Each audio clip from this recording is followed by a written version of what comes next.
एक बार भगवान व्यास देव जी ने एक श्लोक लिखा कि बलवान इंद्रिय ग्रामो विद्वानमपि कर्षति। इंद्रियां बड़ी बलवान जो बड़े बड़े विद्वानों को भी खींचकर भ्रष्ट कर देती है। इसलिए एकांत में अपनी बहन के पास बहुत समय तक नहीं रहना चाहिए, अपनी बेटी के पास भी बहुत समय तक नहीं रहना चाहिए, और पुत्र जवान हो तो एक सैया पे एकांत में मां को भी नहीं लेटना चाहिए। तो जैमिनी जी बड़े ऋषि हैं, तो उनका प्रभु ऐसा कैसे हो सकता है कि विद्वान है वो और जानता है मेरी बहन है और बेटी है, पवित्र भाव, तो वो ऐसा कैसे कर सकता है। आपने जो श्लोक लिखा तो मुझे संशय नहीं, पर मुझे आप समझाइए कि ऐसा कैसे, जो विद्वान है, मूर्ख हो तो बात अलग है। तो उनका इस प्रश्न का उत्तर तो हम कुछ दिन बाद देंगे। हमें याद आ गया, हमको बद्री नारायण वाले आश्रम में जाना है। अब ये उत्तर है उनके प्रश्न का। तो 10-15 दिन तुम संभालो आश्रम, सैकड़ों ब्रह्म ऋषि विद्यार्थी जन है। 15 दिन बाद हम आ जाएंगे, फिर आपके इस प्रश्न का उत्तर देंगे, ठीक है। उसी शाम को हल्की सी वर्षा होने लगी। भगवान है व्यासदेव जी, संध्या का समय, और 16 वर्ष की अवस्था धारण की, श्याम रंग अरविंदाक्ष नेत्र, और छम छम करती हुई सामने आ गई। और गंगा स्नान करके सब ऋषि जन ऐसे जा रहे थे, सब ऐसे। तो जैमिनी जी के पास आई और कहा, भगवान रात्रि का समय आने वाला है, बड़ा भयावह है, मैं अपना घर भूल गई हूं, आज रात्रि अपने आश्रम में आप जगह दे देंगे क्या। उनका नहीं, गुरुदेव बाहर गए हुए हैं और सख्त आदेश है, ब्रह्मचारियों का स्थान है, यहाँ स्त्री प्रवेश निषेध। प्रभु स्त्री की बात नहीं है, मैं आपकी शरण में हूं, मेरी जान का खतरा है, मैं अकेली हूं जंगल में, और शरणागत के लिए तुम्हारे गुरुजी ने समझाया कि शरणागत की रक्षा करनी चाहिए।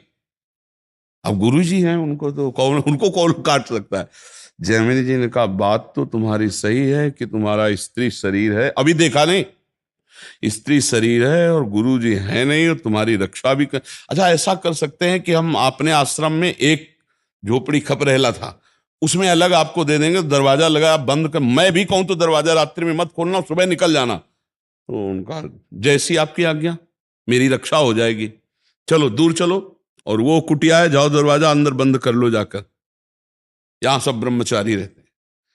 अब जाके जो संध्या वंदन करके ध्यानस्थ हुए, फिर दिमाग में आया कि हमने पूछा नहीं कि तुम रात्रि में अकेले कैसे फंस गई, आखिरकार हो कौन, कहां से आई हो, तुम्हारा ब्याह हुआ है कि नहीं हुआ है, विविध प्रकार का उसी का चिंतन होने लगा।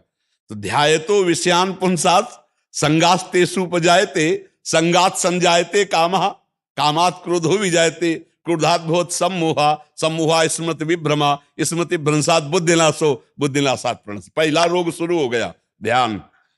जहां प्रभु का ध्यान होना था वहां तो चरण देखे थे बड़े ही सुंदर, उनका मुख कितना सुंदर होगा। अब गए, अब इतना सब करते हुए रात्रि तो हो ही गई थी, दरवाजा खटखटाया, तो उन्होंने कहा दरवाजा तो नहीं खुलेगा। बोले मैं जैमिनी जी हूं। बोले नहीं, जैमिनी जी ने मना किया है कि सुबह नहीं खुलेगा दरवाजा।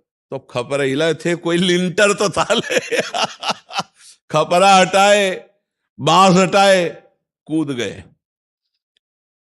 देखा तो वो सुंदर रूप, क्योंकि भगवान ने धारण किया था, श्याम रंग छटा छा रही थी एकदम, इंद्रनील मणि कांति, नौ यौवन अवस्था, देख के मुग्ध हो गए।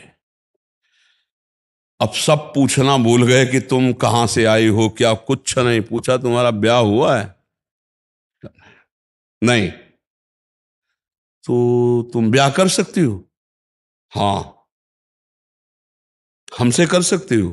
बोले आप जैसा ऋषि मिले तो फिर क्या कहना, ब्याह तो कर ही लेगी। तो उनका, फिर ब्याह कर लो हमसे। तो उनका शर्त है, जहां आप स्नान करने गए थे वहां काली जी का मंदिर है, वहां तक अपना मुंह काला करो, हमें पीठ में बैठा लो और वहां तक ले चलो, फिर वो आम जयमाला डाल देंगी तुम्हारे। तो सोचा अंधेरे का मामला है, बोले ठीक है।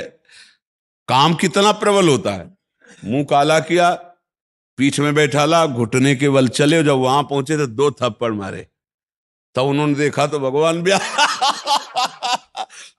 व्यास देव जी ने कहा, श्लोक गलत है कि सही। बोले गुरुदेव सही है, क्योंकि इतने बड़े विद्वान जैमिनी ऋषि तो बोले तुम्हारे लिए तो संपूर्ण जगत जननी के भाव में देखो या बेटी के भाव में देखो या बहन के भाव में देखो, तुम्हारा भाव क्यों बदल गया? इस श्लोक में लिखा है कि गलत है? कि बोले गुरुदेव पक्का सही, अब कभी जुड़ रहा।